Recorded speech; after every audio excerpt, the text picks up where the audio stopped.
Okay, we're going to put 4 chairs up now for some very dry guests. I think they have like a 300-slide deck. It's a very technical presentation, almost a scientific presentation you might see at a conference. I'm really proud to introduce some amazing advocates as part of this next panel. Our moderator today is going to be Matthew Bishop, who many of us love and follow not only for his work at The Economist every day, but also his book, Philanthrocapitalism. And he's going to be joined by Sophia Bush, actress, advocate, and storyteller. It's all right to clap. You can clap for her. Who's here with Pencils of Promise and RYOT News. Ian Somerhalder, who's also here with RYOT News and with his Ian Somerhalder Foundation. And Bryn, who is the founder of RYOT News. So I'm going to hand over now to Matt to moderate this incredible discussion about digital campaigns, millennial activists, and the next generation of good. So welcome. Well, thank you very much. It's a real honor to be here and to be with this great panel. To kick us off, when I wrote Philanthrocapitalism, as Megan mentioned, there were probably 3 themes that I focused on that are very relevant to this discussion today. One is that the millennial generation really has a set of values and a set of ambitions to change the world that maybe no previous generation has had. The second is that the old non-profit model of solving problems wasn't really working as well as it could, and that there was a new role for profit and for business approaches to play a big part in solving some of the big global challenges. And thirdly, that celebrities were acquiring a new role in this global problem-solving movement because their ability to understand brands and to connect with people in a way that no one else could. And each of those areas had a particular pushback from critics of the movement, which I call philanthrocapitalism. On the millennials, the view was, oh, well, yeah, they're all happy to click, but it's all slacktivism, it's all superficial, they aren't really willing to put the hard work in. On the for-profit model, it was all these people who want to do well by doing good, they're not really willing to be self-sacrificing, it'll all go off in some sort of direction that doesn't really change things, it'll be too marginal. And on celebrities, it was that they didn't really do the hard work, they were associating themselves with causes, and Madonna would be adopting babies left, right, and centre without even checking if they had parents or not, and that kind of thing. And it was all very superficial and so forth. And so I wanted to, with this panel, we've got this tremendous opportunity to dig into the reality of that situation with 3 people who I think are doing this really, really well. Ian, immediately to my left, has set his own foundation up that is reaching all around the world in a very short period of time. Sophia has, again, had tremendous support for Pencils of Promise and for the idea that smart is sexy through Twitter. And then Bryn, on the far end, not only has Esquire magazine, I understand, dubbed him one of the Americans of the Year, but he actually, with RYOT News, is trying to do something that I, at The Economist, wish we'd done at The Economist, which is to actually link up news with specific actions through particular organizations and charities. And so I really wanted to start with you, Sophia, and just to get a sense from you of what should we understand about millennials, how serious they are, how you can connect with them and help them to achieve the changes that are needed. Well, I think that we're living at a really exciting time in media, in technology, and the sort of reach that we all have to know. Could you raise your mic? Raise your mic. Can you hear me? Is this on? Yay, nay? Maybe. Are any of our mics on? I'm really, this one's on. I'm loud. I don't really know. Use this one. Okay, we'll trade. What a gentleman. No, it's on. Just go right on it. Is there something about me and the microphone? Do I just break it? It's good. We have the opportunity to access basically any place on the planet. Really close to me? That's awkward. Okay. Well, hi. We have the opportunity to access virtually any place and any situation on the globe right now via the internet at any moment, whether it's occurrences of things like the Arab Spring or live streaming events, elections happening globally. And that's a really exciting thing, but it also, I think, can fatigue us as an audience because we see problems happening around the world and we feel as though they're insurmountable. We feel like, I'm just one person, how can I do something about this? And I think for those of us on stage, we've been incredibly blessed to exist in these spaces and create action, be it for the environment, for education, for news in general. And the idea that we can sort of take that one step farther, I think the reason that we're really excited to work with RYOT is it doesn't have to be insurmountable. You don't have to read an article and be depressed wondering what you can do. At the bottom of the article, we're providing an action. So immediately you can move forward. And if your action is a donation, if it's a retweet, if it's a share, that all matters. The term slacktivist actually really bothers me because at the end of the day, I think we as a generation, as millennials, are learning how we can be a new brand of activists, how we can utilize social media to help us. And when I look at everything Ian's done for the environmental space, when I look at the number of schools Pencils of Promise has built, largely through social media outreach in the last 4 years, I don't think it's a slacktivist situation at all. So what have you done to get beyond the superficial, to go deep with your community? Well, it sort of depends on what's happening at the moment. Sometimes it's about sharing articles, sharing things that are inspiring, happening in the education space, either at home or globally. And if we're running a contest, for example, for my birthday, I ran a 30 for 30 campaign and wanted to raise $30,000 to build a new school in Guatemala. And the people, a lot of you watching at home, were so incredible, making small donations, large donations, volunteering hours. And in 5 weeks, we actually raised double that and built 2 schools.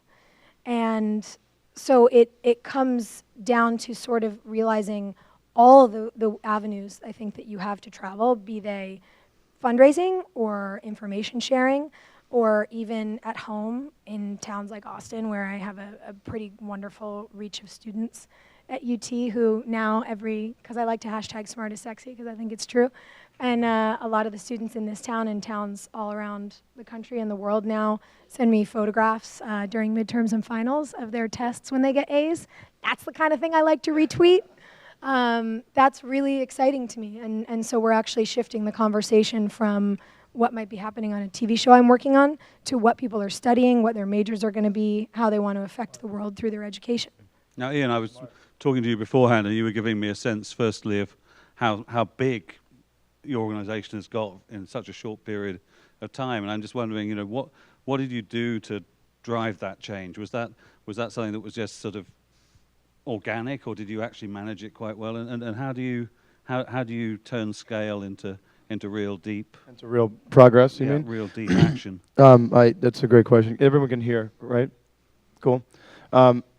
You know, in an organic way, yes, it grows, but you also want to be able to quickly quantify what the numbers are into real progress. And I think ISF, by virtue of the fact that using social media allows us to take information and transport it instantaneously, and then it becomes less about me or Sophia or Bryn or even RYOT. It becomes about the action, about the cause, and I think that it resonated because it becomes localized. And if you want to think globally, you have to act locally. So by virtue of that statement, people in Pakistan or in Toledo, Ohio, have their own specific problems and needs in that area, and all of a sudden now they're connecting with one another in different communities, finding out what works, what doesn't work. That, in and of itself, is a very, very, very powerful way to grow something.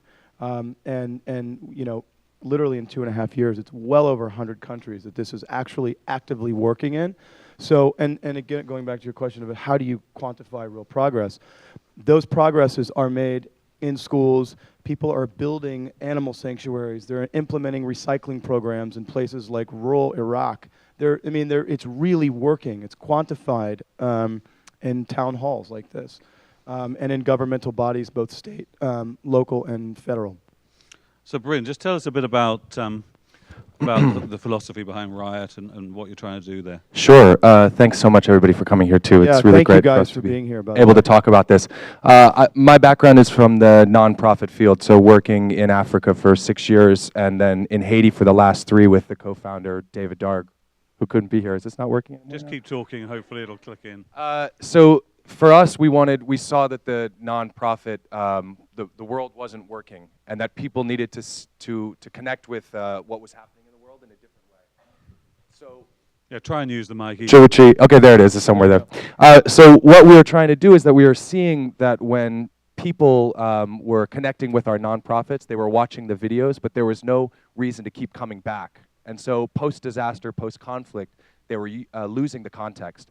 So with RYOT, we're connecting these news stories to these actions. And so we work with Ian and Sophia and Olivia Wilde, who's not here, and message what they're trying to say with their nonprofits and the causes they're interested in, and connecting them to the news and what's happening. So give us an example. What would be a story that would... Well, just for instance, if Ian's out there all the time saying, get involved with Ian Somerhalder Foundation, we think that it can be even more effective if there's an environmental disaster, or if there's something that's happening in an area they're already working and it becomes a news story. There's an oil spill.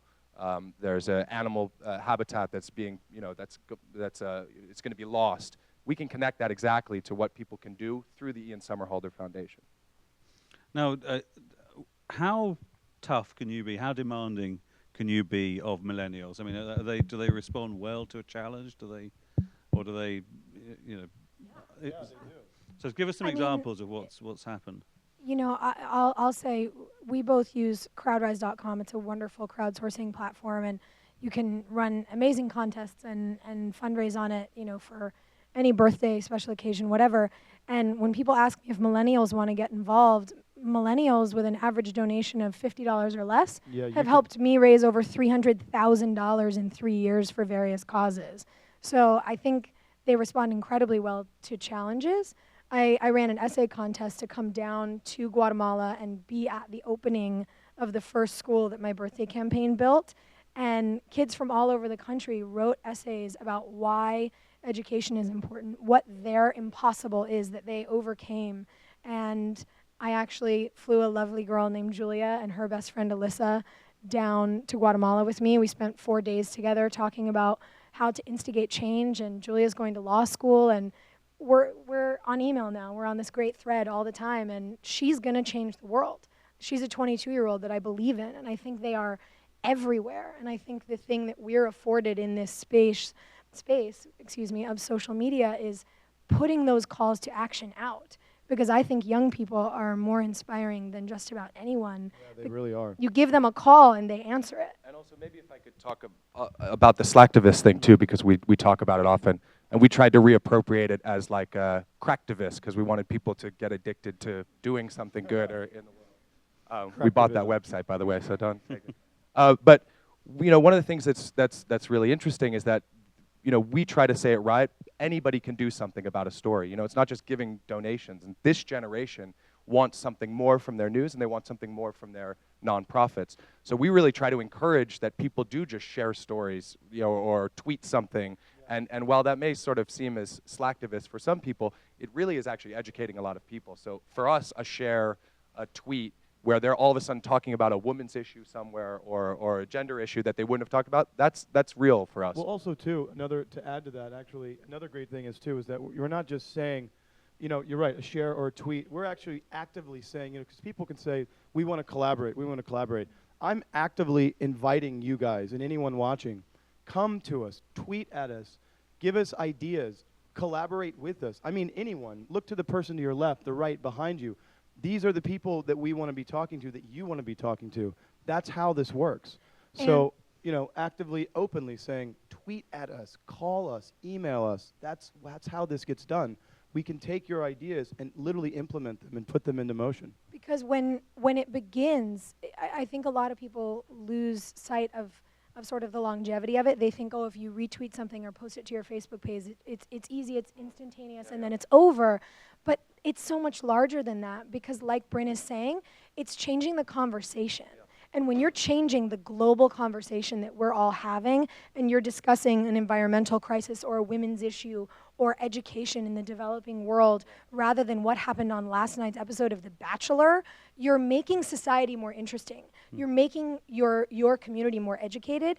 And so you build out. If someone in this audience shares a tweet and then has a conversation with their 4 best friends over dinner tomorrow about that article, they're changing their community. And if those people then come and tweet at me about POP, or at Ian about ISF, or at all of us about an ecological thing, whatever it may be, they give us ideas. We give them feedback. And suddenly it's not just their community around the dinner table, but it's our digital community. And as he was referencing, Which is huge. It's huge. Be it in Pakistan or Toledo or all the spaces in between, we're creating a space where no matter where you live, no matter how you live, no matter what your socioeconomic background or level of education, you have a voice that is of equal importance to share and to contribute ideas about what should be happening around the globe.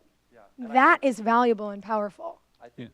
I think as well. I mean, Ian and Sophia see this a lot with their audience, but those are young people who are really smart people out there, and they are demanding that they want to do something and they want to get active. So I think there has been a need in this space for learning about things, for seeing the news in a different way. And right now, news is not cool for the most part. You know, like Huffington Post has gone corporate, and you know, there's Fox and all this other stuff, but there's not places where we can get actual news about what's happening in the world that is also activating and is talking to that sort of crowd. But it was interesting. I mean, I looked at your site yesterday, and you know, I think it's great. But also, I think you are delving into some really deep areas because you're recommending charities and organisations. And you know, as someone that's reported on this space for many years, there's very little good information about which charities are doing good things, which are doing less good things. And how do you do your due diligence and make sure you're really... Yeah, that's a great question, and that's something that we really hope with the actions that we give people. That also has the brand of approval from us that this is a great organization that's doing the right stuff. My partner and I, who founded it, have been in the nonprofit world for 10, 15 years, seeing what's happening on the ground. And as you know, there's a tight community, and you know who's doing a great thing in Pakistan, who's doing the real work in Laos, who's doing the real work in Burma.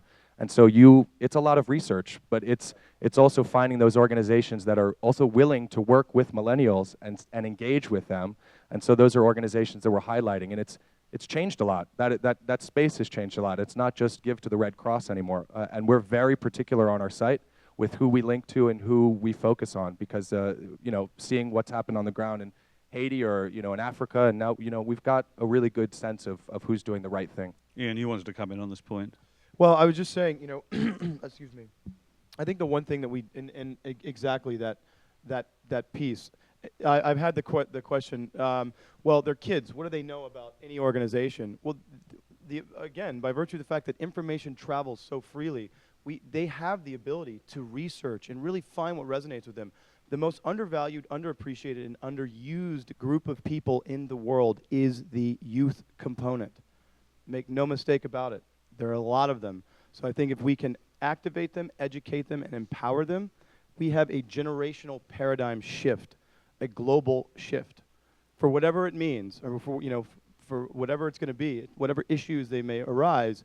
That shift is happening as we speak. So, and Matthew, I also unfortunately our time is pretty nearly up. So I want to quickly ask, first of all, Ian and Sophia, in one sentence, if another celebrity said to you, "I'm going to start getting active and trying to engage with my community," what one piece of advice would you each give them? And secondly, all three of you, you know, for the audience here and for any individual that just wants to take a step into starting an organization to make a difference, one piece of advice for them as well. So Ian, I'll start with you. One piece of advice, honestly, I mean, it's one of those things that I would say, believe it or not, call us, check us out. But really, right now, it's going to be go on RYOT.org. Go on RYOT and start finding where you can help, what resonates with you. You'd say this to a celebrity or to an ordinary individual? I would literally say it to a celebrity. I would say it to anyone. And I would second that and also say be authentic. You know, reach out to people with what you're passionate about. Don't do it because you think you're supposed to. Do it because you love it. And you have an organization like RYOT where you can go and find, as Bryn is saying, the quality organizations who are doing it right. So both of you, this was very much, you found a cause that you were passionate about, and that led to... Yeah, I mean, it's our community. It is exactly that. And now we want to give the access of this community of trusted do-gooders and people who are doing it right and who are really changing the space. I mean, they're the real rock stars. Because we want to share that with whether the it's world. Pencils of Promise or ISF or RYOT, the idea is collaboration, collaborative spirit. And I just want to add one more thing when we talk about this. One of the things that I think we show people at RYOT is instead of us telling you exactly what organization, based on the news articles you're reading, that's how you can discover what you can do and how you can get involved. And I think the one thing, I mean, to build on that worked really well for Giving Tuesday, which I was involved in launching, was just getting people to tweet their own personal giving pledge. You know, these are the 3 causes that I really care about, and sharing with their friends. And you just felt people loved the opportunity to say what they stand for, and to feel that they were sharing that with their friends. It's really nice to give people the opportunity to talk about who they are and what matters to them, rather than what they do. Tell them something that, Yeah, and if we begin saying, hey, you're valuable to me because of who you are and what you're passionate about, and the you're conversations valuable we to the community. Yeah, it's good really community amazing. building. Guys, thank you all so much for being here. Thank you for your efforts and your time and Thank your you. energy. And thank you. Thank you. Thank you. Great. Have a great weekend, guys. Thank you so much.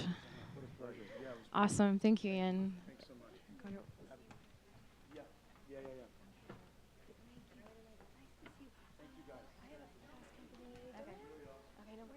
It's good. All right, great. We wanted to share some exciting news with the room while people are kind of resettling. We've been trending on Twitter for the last hour and a half.